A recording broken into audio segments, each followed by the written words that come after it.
Hi everyone, we're just going to give it 30 seconds to just sort of, thanks for being patient, thanks for waiting in our little digital green room. Everybody's just sort of being accepted into the room now. We're ready to go on this one. Excited for this one as well. So just want to say welcome to everybody. And then we'll do introductions and jump straight in. Whilst we're waiting, what we always like to do is kind of get a sense of geographically where this room is stretching out to. So if you've got a second, we definitely encourage you to use our chat. Let us know your name, where you're from, what city, what country, what discipline. It's super important for us to, I guess, from a sort of a network stroke community perspective, is sort of understand our audience and our friends from Adobe today will obviously be able to speak to you directly. We're all in the industry together in some fashion. So we're excited. I'll kick off and I'll start to sort of click through some of these. My name's James Sommerville, founder of KnownUnknown, and I'm joined today with two guests, two friends from Adobe. We have Seb Shaw, who's the principal Adobe Digital Media, and Ross McKegney, Director of Engineering. And those guys will sort of do their own introductions, but we'll get into exactly what excited us about this particular call. Some of you may know, I used to be part of a design agency called ATTIK back in the day, which was an incredible, fun, exciting, sometimes scary, sort of independent studio ride. We've always been friends with the giant Adobe, but on a very personal level, when a small graphic design studio and a huge organization like Adobe, we need them. And to a degree, I guess the hundreds of studios, thousands of studios out there, Adobe needs us. So we were very pleased to be able to form relationships with Adobe very early.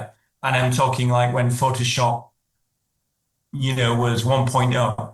ATTIK kind of grew up. And I'll tell the story for those that don't know much about ATTIK, just to provide some context. This was kind of our upbringing. And what struck me in the late 70s was not necessarily just the fashion and the music, but it was the graphic design. It was just that kind of like narrative that was being expressed through this kind of movement at the time. And my co-founder, Simon, who's actually in South Africa today, and myself kind of rolled out of art school looking like this, influenced clearly by that music. What we felt as young graphic design students was it would be great to go on a journey of, to be honest, there were no jobs. So we were almost forced into this role of entrepreneurship, and we started to experiment. This is probably from around 86, 87. Of course, it's very out of date now, and it's all hand cut and things like that. But we got excited by the fact that we could do things that were all about experimentation. And I would encourage any young designer on this call today. People often say to me, "How do we stand out? What should we do?" to make ourselves more visible. I think experimentation will be at the heart of that. We used to fill these notebooks. This particular book was one of our kind of studies where we were just gluing in our designs. In many ways, this was our Instagram feed of the day in the mid to late 80s or early 90s. It sort of captured everything that we wanted to post, but clearly not online.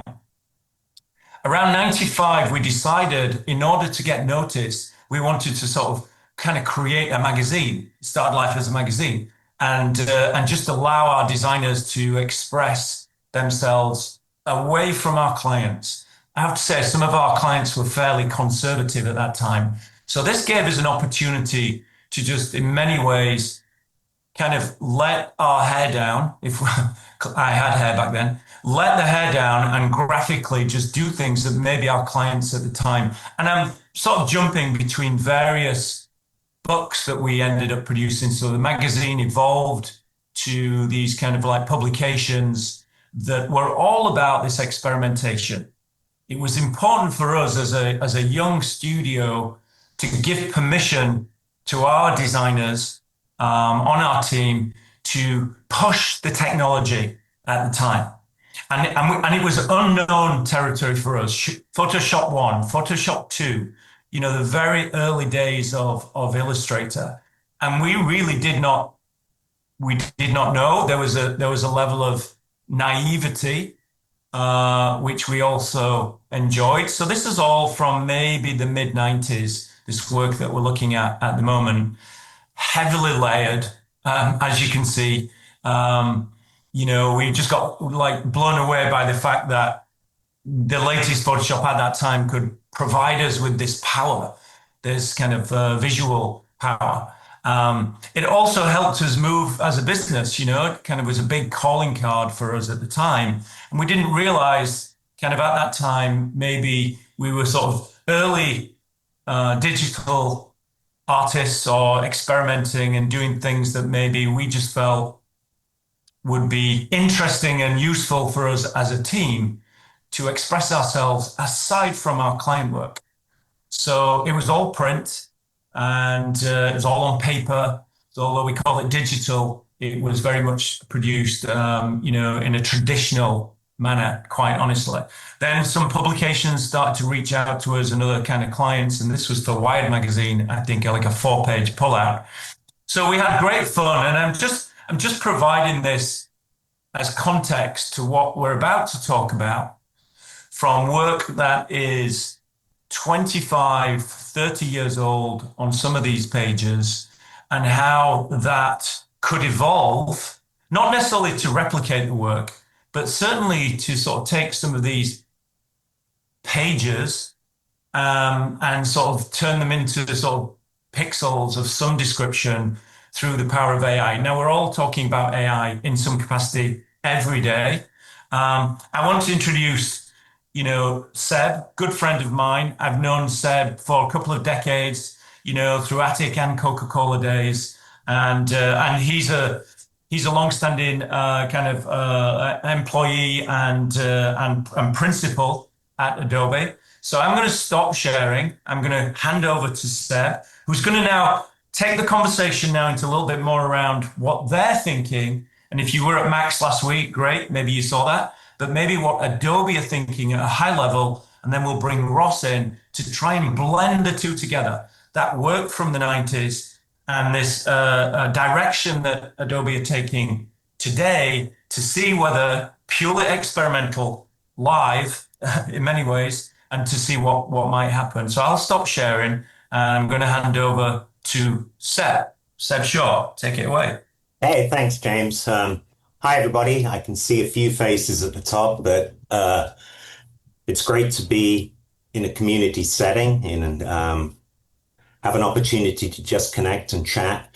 I'm based in Seattle. I'm originally from England. I've been with Adobe for 24 years, which is quite incredible. And it's funny that James was talking about Photoshop. 1994 was when Adobe introduced layers into Photoshop, and it was like magic back then. I joined in 2001, and I guess the magical moment of in 2001 was when InDesign, if you remember InDesign, was able to finally print the transparencies that you could design on a page. So I know InDesign 1.0, you could have transparency, but send it to the printer and it wouldn't work. InDesign 2.0 was when I joined the company, and suddenly the whole world of page layout changed, and it was like this shift. So, you know, technology, design, what you can do, how the tools affect and drive creativity has always been operating in tandem. What I do at the moment at Adobe is I work in the digital media business unit. I'm client facing. I work with a portfolio of companies. Right now I'm working with as varied as like from traditional publishers through financial services and pharmaceutical. And what I'm finding really interesting, especially as it relates to the old, the new, new technology is it's almost like what you can't do in those regulated industries. That's all the things that put you in a box around regulations, and you have to look for ways to be creative. So it's really interesting working with these companies that have to work with a whole set of restrictions and still try to communicate a message. And it's one of the areas that I think as companies are beginning to use AI within their workflows in conjunction with traditional skills, that we need those connections into the industry and those opinions and workflows, understand them in order to be able to build it into our products as well. So we can take feedback and also come up with ideas ourselves. My goal here really is just to lay the groundwork with James's community, um, keep you up to date, and we're happy to share what Adobe's doing from an insider perspective. So it's not just through marketing materials or websites. Start a dialogue and collaboration and see where we go. And hopefully this could be one of several such meetings that we have where we begin to build up a dialogue. And we'll go into that a little bit later when we show you some of the technology that Ross has built as well. Um, I'm going to share some slides. This is possibly the most challenging bit of the day of getting me to understand how Zoom works in conjunction with PowerPoint. But let me know if you can see my screen. And did that work? Someone give me a thumbs up. Yeah, you're good. You good? Whew. So again, not novelty, not nostalgia, ATTIK and Adobe. I'm Seb, and Ross will be introducing himself in a second. So here, I've got a few slides just to go over. Um, I think it's not working. Oh, there we go. I wanted to give you a North Star. We have a North Star that we work to. It is kind of wordy, but it's really kind of it captures what it is that we're trying to do as a company. We are really literally trying to provide you with the best tools that we possibly can and the solutions that you need to drive whatever it is you're doing from a creative perspective. So that remains kind of at the DNA of the center of everything that happens within the digital media business unit and the company as a whole. Um, and a lot of this gets manifested at Max, as James said. So we just had the Max conference. It was in LA. There's about 10,000 people there. It's where we roll out the new technology. It's where we connect with the community across the gamut of from individual designers to huge enterprises as well. And we really try and set a strategy. If this is the stuff we've been working on, plus this is where we're going for the future as well over the next year. So I'll put a link when I'm done into the chat, and it'll be a video on demand, content on demand section of where you can go back and watch the keynotes if you're interested. Um, this year, the theme for us was really the future of creativity. We recognize we're at a watershed, we're at a fulcrum, we're in a fork in the road, all of those things. The promise of AI is beginning to materialize and mature a little bit into different directions. We have to continue to build tools and build solutions that you guys can use. But now we're doing it within the era of AI, which is very, very different. It's confusing. It's inspirational. It's all the things, if you like. We obviously concentrate a lot on core applications, and I'm obviously not going to go into all of these. But this is the kind of the volume of change that occurs at Max, where all the creative teams release all of their new functionality. And again, we can share this slide if there's users here that want to see what's new. But what we think is really interesting, and I'm focused on as well, is a new way of thinking about workflow. So obviously there's core skills, there's the heritage of what you do. And we're trying to simplify the way we think about the ecosystem that happens within a creative workflow. And it's circular. You can jump in or jump off at any one of these points, really, or be a specialist within them. So we focus on creation, the production of that creation, how you deliver it, what means it goes through, how many channels. And also, really, you start with ideation, which is where all of your ideas come up. But it is circular, and it is a continual process. So as we think about that workflow, we have to build a platform or a variety of tools which incorporate the workflow in the middle layer. And this, I guess is a kind of architecture, if you like, for the portfolio. And we're thinking now around how generative tools and even conversational experiences, as you talk to the machine as well, can form a basis upon which you place a workflow and activate through the tools as well. So familiar things such as Creative Cloud, Adobe Express, which we're not really going to touch on today, but which is a more lightweight tool, which takes many of the aspects of the creative tools and lets you operate them within a browser. Gen Studio is a much bigger story around the connection between marketing and creative content. And of course, Creative Cloud, which is the home of all our sort of flagship applications. And then it's Firefly that's really, really changed. And I think that's the focus today, really, is thinking about what it is that we're doing with generative AI, which started out very simply 3 years ago when the Firefly brand was released. And now it's manifesting itself in much more complex ways, much more deep ways. So this little quick video is really think about this is the web application, which you can get to at firefly.adobe.com. It's been redesigned and it has this incredible depth to it. It's a portal that you can jump into and start using these chiclets and functionality and the left rail to really do all of these different kinds of creativity, which you might have done before within discrete applications.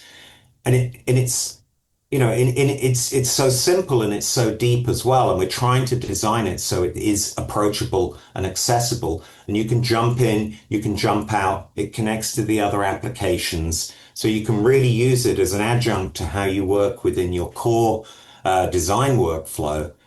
And it's got design tools within it, but it also has AI functionality within it. Um, oh, I lost my cursor. Elk doesn't like to go beyond that slide for some reason.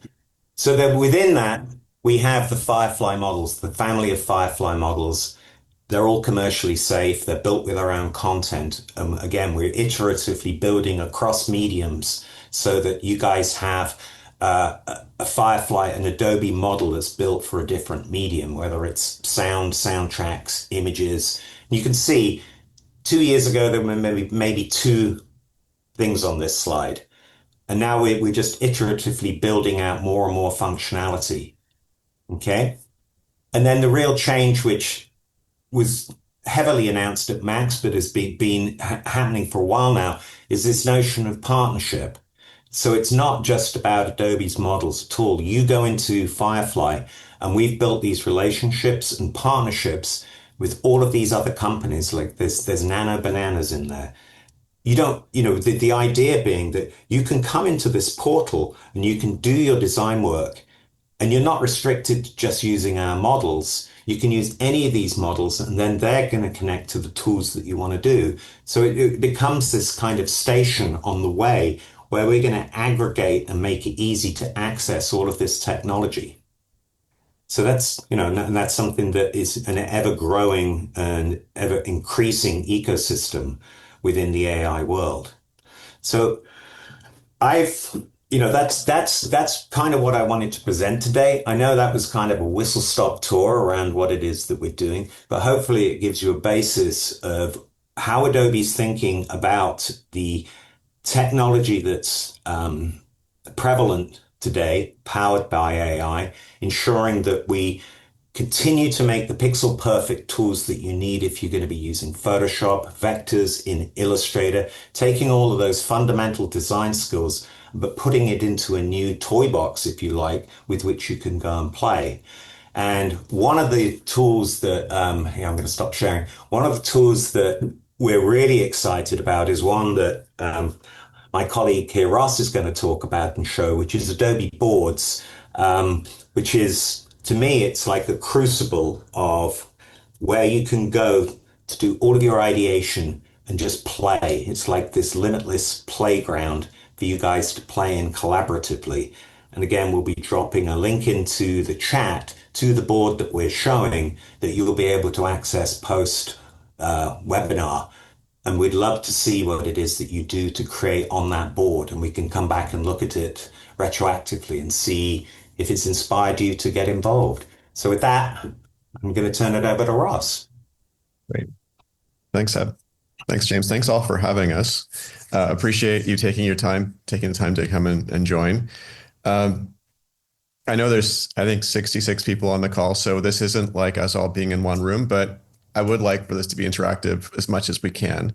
So it's not just Basta us. iniziala, na-video. Oh, there we go. Interactive. Um, interactive as much as we can. I'm going to share a board. Maybe a couple of quick things to say. So depending on how closely you follow Adobe, we announced Firefly Boards last year at Max as Adobe concept. And then we launched it earlier this year as Firefly Boards within the Firefly brand. I know AI can be polarizing. Some people are going to hear AI and say, it's the most exciting thing of their career. Others maybe not as much. I think what I would ask is just keep an open mind to boards. We've really tried our best to make this a tool that meets creatives where they are, where we're focused on the creative process first, and then using AI to really help you do things that you couldn't do before. And this is very important. I mean, I think Seb alluded to some of this, but one of the ways to think about how we're trying to approach AI, specifically within the Firefly part of Adobe, is if you think about a lot of AI today, it's about lowering the floor. It's about going to ChatGPT and getting an image from a prompt, so anyone can create imagery, which is amazing. We obviously want lots of that to happen in the world, but as creatives, we see that stuff and we say, well, that's not, like, it's cool that you were able to make it, but it's not up to the bar that we would expect with our taste. And so really the challenge for us at Adobe is, how do we raise the ceiling instead of lowering the floor? Lowering the floor is going to happen already. How do we raise the ceiling? How do we let you make things that you couldn't make before? And watching James at the beginning of this, the time machine back to early days of Photoshop, early days of digital, and how those tools also were novel and had to be figured out. And the early work was with the right taste and the right eye, you could do amazing things. And generative is the same way. Someone with taste and with a good eye can make incredible work with AI. And we want to make that easier for you all to do. So with that, let me share my screen. I'm going to show you this board. And like Seb mentioned, this is a collaborative tool. So I'm going to invite all of you into it. But maybe give me 1 minute before I do. With 66 people, depending on how many people come in, it's going to be a lot in this one board. But let me give you a quick overview, and then we'll invite you all in, and you can mess around yourselves. Okay, share sound. Okay. This is Boards, and again, please interrupt me at any time if there's something you want to hear more of or see more of. Boards is it's an infinite canvas. So it should be very familiar if you've used other design tools that have infinite canvases. You can zoom in or out as much as you like. There's lots of content here. I'm gonna pan down in a few moments, but first thing, this is a great place to just organize your work, and that work can be anything. It can be images, it can be videos. You can even bring in your Photoshop and Illustrator files here and live link them. So that as you edit them and the changes propagate back to the board. 3D files as well. We're trying to make this a place where you can start by bringing all of your content together, and which is already useful. A shared space from Adobe where you can put all of your Adobe content and everything else you have into a single place already. Kind of first sort of value proposition. Hey, and Ross, could I just zoom back into that little video, if you don't mind? Yeah. With the hummingbird. The original is on the left from one of the old noise books. And then a shout out to a designer called Toby Tinsley, who used the Firefly AI and completely brought it off the page. In fact, there's more than one page. There's another page there. So that was the kind of the exciting thing for us, to maintain that original concept from the designer at the time in the 90s there on the left, hummingbird, and actually see whether there's a new story to be told using this power that we've now all got at our fingertips. So just wanted to kind of call that particular piece out and say thanks to Toby for executing that, and he's got some other experiments on this board as well. Thanks, Ross. Yeah, this is that's really cool. And so when was the original asset created? I would say that's about 97. Nice. Yeah, it's a nearly 30-year-old 2025. file. Yeah, that's And pretty. the moving image on the right's about 3 weeks ago. Yeah, cool. Um, okay. So yeah, starting from kind of high level organization, all these amazing assets. Um, you've got typical design kind of features like artboards and text, including the ability to bring in your own fonts if you have custom fonts.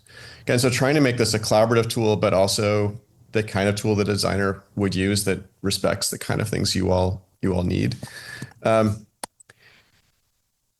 as James mentioned, you can edit and iterate on content here. Once you've imported your assets, you can take a still image and turn it into a video. Convert image to video, convert image to 3D. You can, I'll go through a whole phase of like exploring content with you all, and that'll be a fun thing for us to come in and do together. But you just see like, yeah, the ability to bring in, and these are all full res assets. As I zoom in, I will get the full res asset, and when I download, I'll get the original file. So you're not losing anything by using boards as an intermediate step. Okay, we'll get to Seb in a moment too. So we had to get an old photo of Seb in here, and also this is kind of terrifying, Seb. There we go. That's all right. We'll get to that later. Question, Ross, from Sean Smith. And we're just going to try and read some of these because I think it'll keep the conversation flowing. What type of files can be imported into boards specifically? Yeah, so pretty much all image and video formats. You can bring in SVGs. Currently, they'll be rasterized, but you can bring them in. GLTF files. HEIC is coming soon. It's surprisingly hard to get that to work, but HEIC is very soon. If there's other, and of course, Photoshop and Illustrator files as well. Fresco documents, if you draw and sketch with Fresco, you can bring your drawings in and use those as a starting point to generate content or animate them. We have live links to Premiere, Photoshop, Premiere coming, live links to Photoshop and Illustrator are there today. I can show you the Premiere workflow if folks are interested in video. And if there's anything else you want, other file formats, we're open to add anything else you're interested in, but that's the starting point. Did we post the link yet, Ross? Are you Right. open to allowing people to come in? I'm going to do that right now. So, and a question, an additional question to that would be, within boards, if someone has a big team and everyone's jumping in, what sort of numbers, how many have we got on the call? I'm not sure, 60 plus. yeah, so 72. Can boards handle that number? Yeah, we have a hard limit of 100. The reality is frame rates will start to drop as there's multiple factors. Frame rates will start to drop around 30, 40 people. This is definitely designed more for teams working together than, full broadcast like we're doing today. But we're going to try it. We'll see how it goes. It is dependent on, again, because everything is in your browser. It depends on the machines you have and the types of content. Teams working on, creating lots and lots of video content.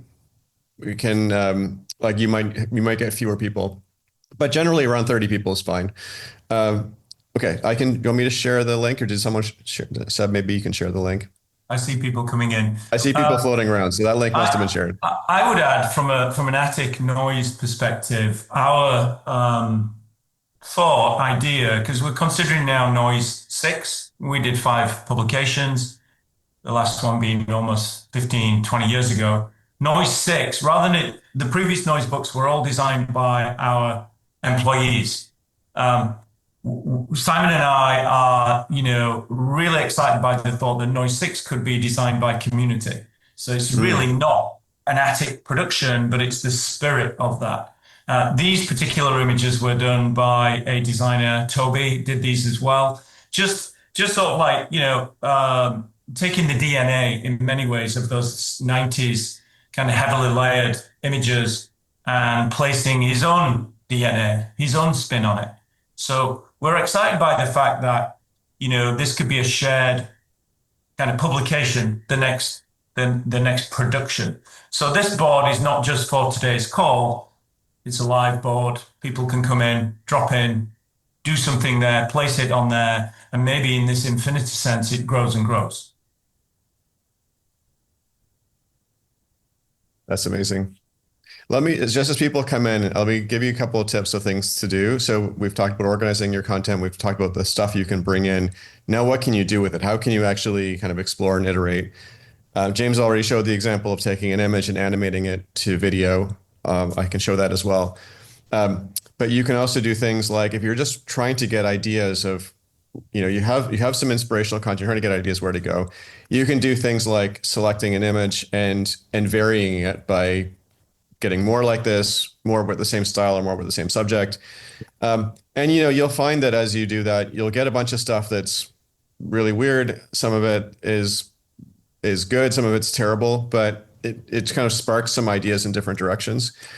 You can also take different kinds of assets and mix them together. Like maybe I have this, maybe I like the style of what's going on here, but I want to apply it to maybe that subject over here. I can take multiple assets and I can click this remix button, and remix will take elements of both and multiplex them together in different ways to get a bunch of new content.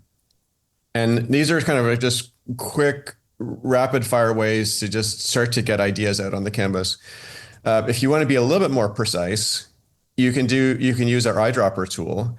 And what this will do is effectively lets you take the parts of the image that you like. Whenever you add an image to the canvas, we'll analyze it and try and get the language. And this is something that we found, some designers are really strong with copy, some are really strong with visuals. It's rare to find people who are really good at both.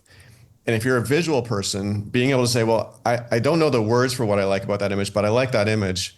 Being able to use this eyedropper and say, well, I like the cerulean green hues of this one. That's actually the part that I'm interested in. And maybe from this image, I'm going to take something else. Being able to remix the ingredients of these to create the bold hues, the textures and the bold hues. Being able to take these things and without even typing a prompt, just grab the things you like about these images and produce something new.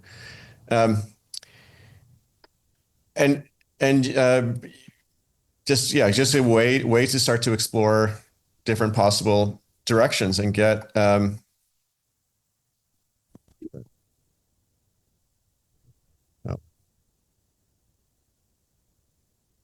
there it is. And again, I don't know if that's a good image or not, but it's, I took elements of two different images and I mixed them together and I got something new. So again, very rapid fire ways of exploring different directions. You can obviously at any point take this stuff, you can take it into Photoshop if you want to get more precise and do, fine editing. You can also edit this stuff using, I'm going to show you one thing. This is fun. And sorry, please interrupt me and give me some questions if you have specific things you want to ask. But I want to show you one other feature. I just need an image with some text. Let's use this one. We have this new feature we're really, really proud of for kind of rapidly editing text in an image. So this might be an image that you got where the text isn't right. It could be a generated image where the text wasn't good. But I can take this. Let's do like the James. I can take that custom typography and modify it.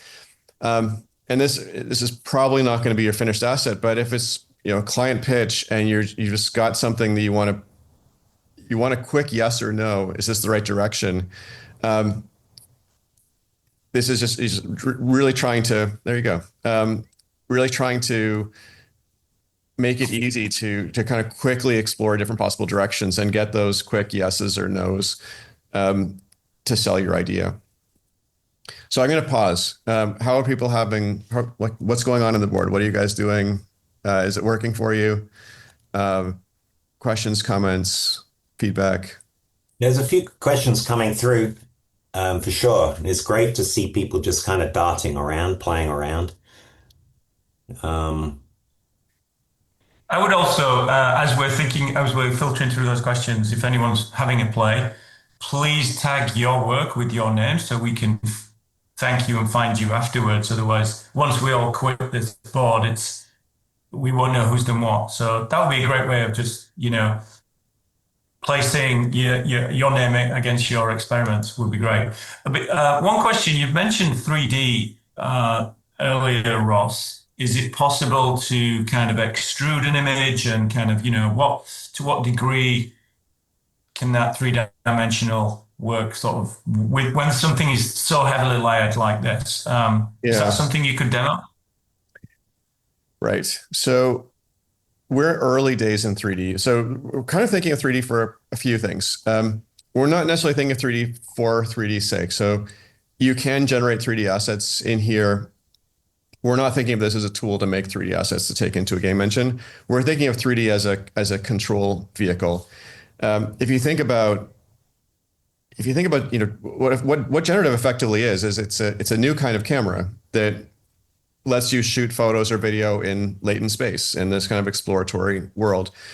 And when you have when you're producing video in particular, being able to art direct that video, like where does the camera go?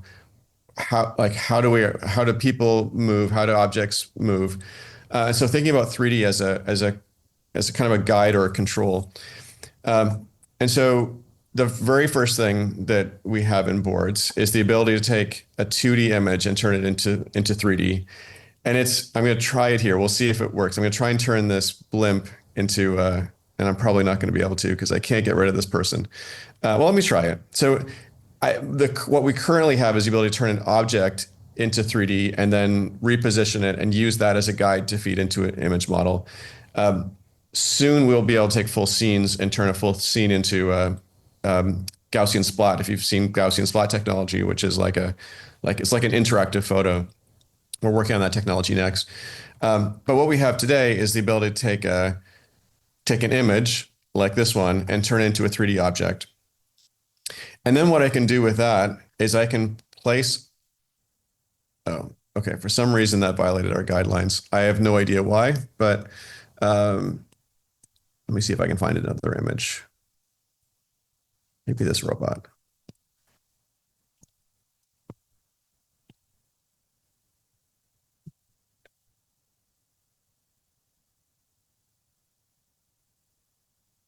Okay, while that's setting up, let me also show you how you then could use it. So one of the ways to use 3D objects is you can take an entire scene and use that as a reference. So I could take this blimp and this person and put that on an artboard. I can then take my robot. How did that robot turn out?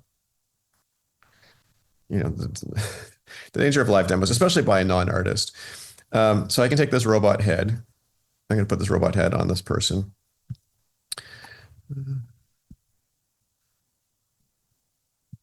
Rotate it. Okay. Again, I know you guys will be able to do so much better than me. But what you can now do is take this artboard, composite my assets into it, and then I can take that whole thing and I can feed that whole thing into my generation tool and say, I want to use this entire artboard as my reference. And what's cool now is as I move the objects around on the artboard, my reference changes. So I can feed this whole thing into say, let's use Google's Nano Banana and say, Android. I can feed this whole thing into a generation. So I've now effectively, used my limited skills kind of with at layout. I violated every principle of design in this particular image, but I've used my kind of I've positioned the objects into the scene, and then I've fed that whole thing into the generation tool, and I've asked for it to produce something new for me, and it's going to use these as a guide, and then give me a result. And it's respect. Okay, so again, not the best demo in the world, but I think the point is it's respecting the orientation and the kind of the the layout that I've given it. Okay, let's move on. But that's how we're thinking about 3D. So 3D as more of a use this to produce the guides that can then in the near term be used to produce frames, and the long term guides to kind of um, to guide video generation. Ross, and maybe a question for Seb too. Do you guys, and does Adobe engage with creative pros outside of Adobe when you are developing this technology to, that's exactly what we're doing right now.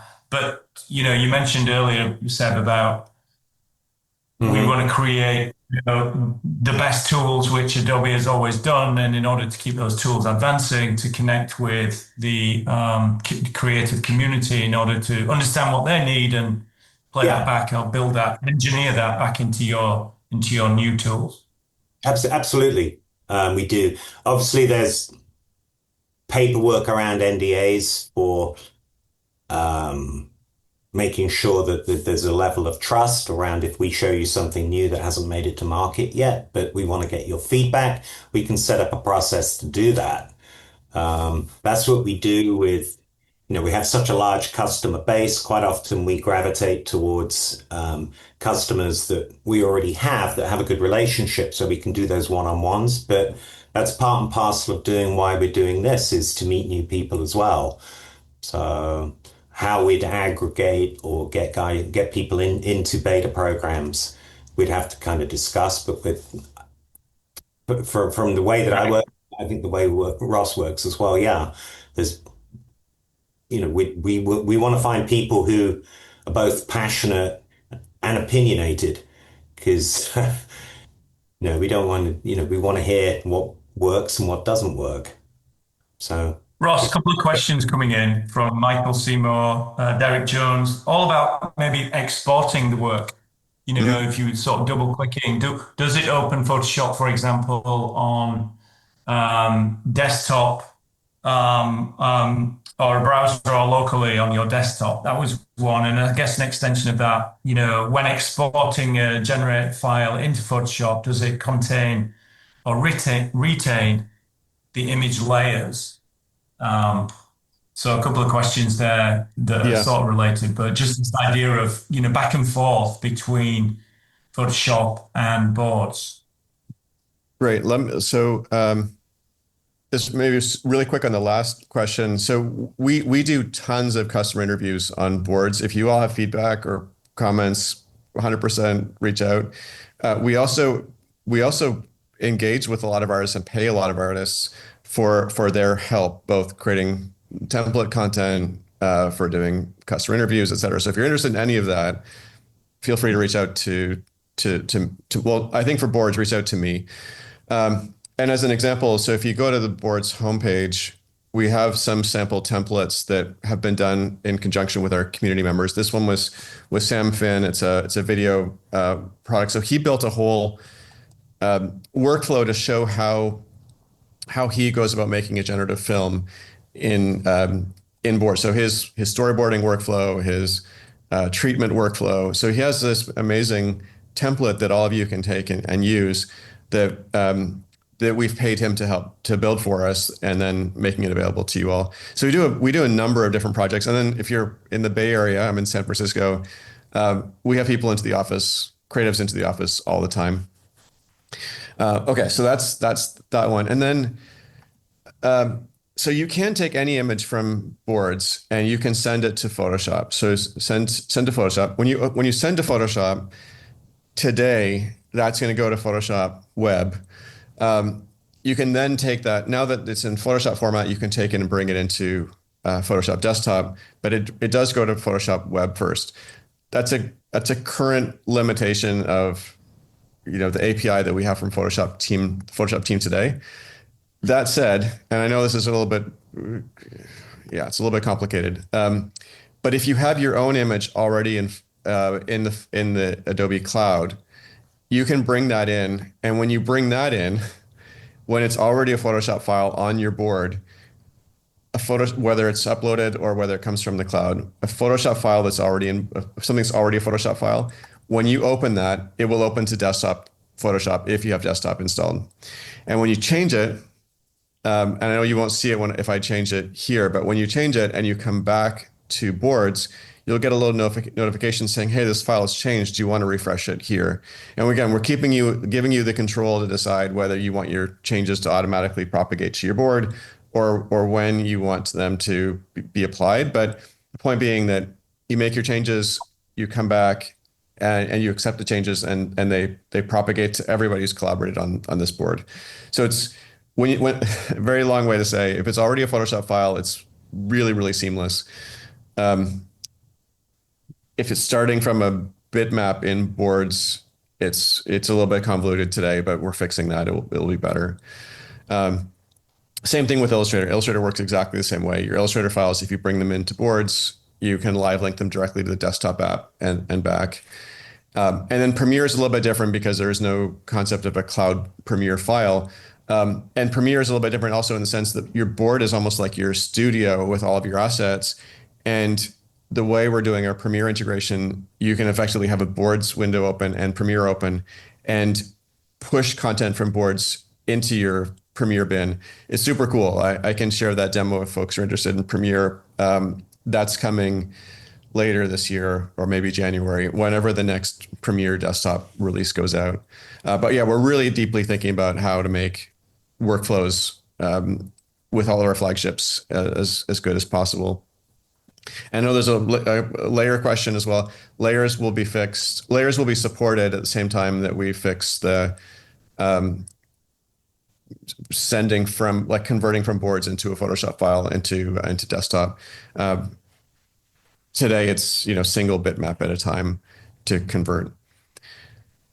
Long answered. Hopefully I was not too long. Right. Another question from Mark Lucas. When new imagery or graphics are produced, can they be exported at high resolution?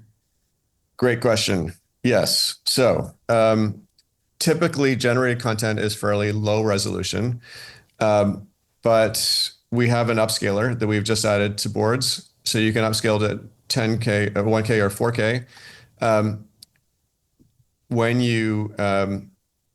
then when you download those assets, maybe just small nuance here, what you see in the browser will tend to be a lower resolution rendition of the asset, but we always keep the full res. So that 4K image that will take a little while to generate, that 4K image is available when you download it. It will download at full resolution. The Topaz upscaler just landed in boards. But you'll notice the most generated content is fairly small. It's 1K or 2K, which is not really useful for production. So the upscaler gets you there. And then we always give you the original file to download at full res. Great. What I find really exciting about this, Seb, you mentioned something when you joined Adobe, it was InDesign 1.0 and it was a bit, and then 2.0 came out. It's definitely, I love the fact we're in this 1.0 realm at the moment, where in 10 years, we'll all be looking back at this and realizing how new and fresh it was, but also, Ross, you're being super transparent and kind of saying, oh, we're working on that. We're building this. So we are where we are. And I think, what you guys are probably planning in the background as to where this could go in the next few years feels quite incredible as well. I should mention we've only been working on this a bit over. Like I started on this concept for this product is about 2 years old, but we really started in earnest building it with a team last July, and the team's fairly small. We're 15 or so engineers. So and then designers and product folks, and then there's some Adobe machinery around it. But core team is fairly small, and we've only been working for a year. So this is early days. The early days for the industry too. I mean, it feels like we're moving really fast, but it's all this stuff is new. It's all still being figured out. Yeah. Well, another question coming in from Toby actually, and maybe I'm asking this correctly or not, Toby, but the idea that imagine we've all got clients. We may all invite our clients into a mood board kind of into a Firefly board like this, but we don't want them to see everything. Yep. Because maybe there's just some preliminary work. Maybe we just want to see the preliminary work. But is there a way of either screening, masking, hiding, turning off things depending on the viewer? Or is it just here's the board and everybody gets to see the work and soup to nuts? Yeah, it's a great question. We optimize in these early releases for design teams working together, and and actually, this is an area where I'd love to get any feedback from you guys. Like you're on the front line of this. I know everyone works a little bit differently, but let me share how we've been looking at it, and you all tell me if I'm on the mark or not. So within design teams, you generally want things to be fairly open. You want one place where everyone can work together. I think there's opportunities to be more collaborative than what's happened in the past. Your strategy often happens before design, and what if they were in one board together? What if design could start to see strategy a little bit earlier instead of it being kind of a harder handoff? So I think like within the design team, being fairly open like this, it feels perfectly fine. And that's what we've optimized for. Design team working together where everyone sort of sees everything. As it gets to your clients and your stakeholders, we absolutely want to get there. And the way we've been looking at that is there's like two kinds of reviews that happen. There's if you're working with a client, the client team was working with you day to day, are a little bit closer to your design team and probably also a little bit more open, and sharing a full board is probably also fine. But as you get up to the higher stakes presentation to, where the money changes hands, those folks, you don't want them seeing all your messy work. You want them seeing something highly, highly polished. One of the things we can do in boards is you can take content out of boards and put it into your Keynote or Google Slides or whatever. We have you can copy and paste, you can download and send. So obviously that you can do that. We are also considering more than considering, we are building a presentation tool within boards to handle that case. We're not trying to replace the final executive presentation. We think you guys have your templates for that. You have your way of doing it. We're not trying to get in the way of it. But for those intermediate steps where you just want to share like a daily update, weekly update, work in progress. And the way we've been thinking about that is, what if we had a way to have waypoints within your file to say, I want you guys to look at this, and then I want you to look at this, and then I want you to look, I don't know, I'm making this up, but I want you to look at this, and then this, and then this. And so just sort of a quick way to kind of wayfind a user through the board. And if you did that, then you could have the option of giving the user access only to the points that you've selected, or to make that an entry point to the board, but then give them access to the full board. So depending on the nature of the collaborator, you could lock it down or open it up. And we think this would be a lot faster and easier than what people do today, which is they create a new board with the stuff specific for that presentation. And so you just find yourself always making presentations. Better to just, anyway, I'm rambling, but does it sound like we're on the right track? Does this sound like what you guys would want? Yeah, do you mind as as we wait for a couple more questions, we're almost up on time, so I've got 5 minutes. Do you mind jumping back to the ATTIK Yeah. noise board and zooming out as far as you can? I'm just, in fact, firstly, thanks to anyone who jumped in and just started to doodle and have a play around. But in 20 minutes, Yeah. um, Great. some of that tapestry of work has gone from just those small noise page images on top left there and a picture of Seb to just this kind of work. So that in itself, from a real-time perspective, is quite incredible that it's just got this engine. Now, like you said, most of it, and as designers and as people who look at this with a very, careful and critical eye, we will eliminate maybe 99%. But Hmm. if there's that 1 or 2% that sparks either an idea or something else, then it allows you to kind of use that engine to get to an idea quicker. And maybe then we'll be looking at Photoshop or some of the other softwares of Adobe to craft that particular concept. But I just want to say thanks. This is going to be an open board. There was a question actually relating to reprinting. Let's see if I can find the question or thank the person who said it. The old noise books.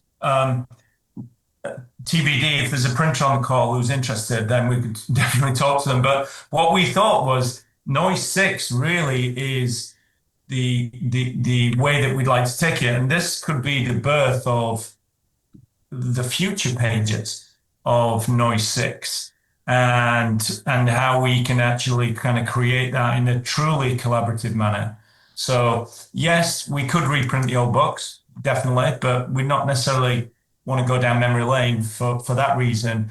Personally, I'm more interested in what could we do tomorrow and the day after in this kind of in using these new tools that are unknown, excuse the pun, but they're also exciting.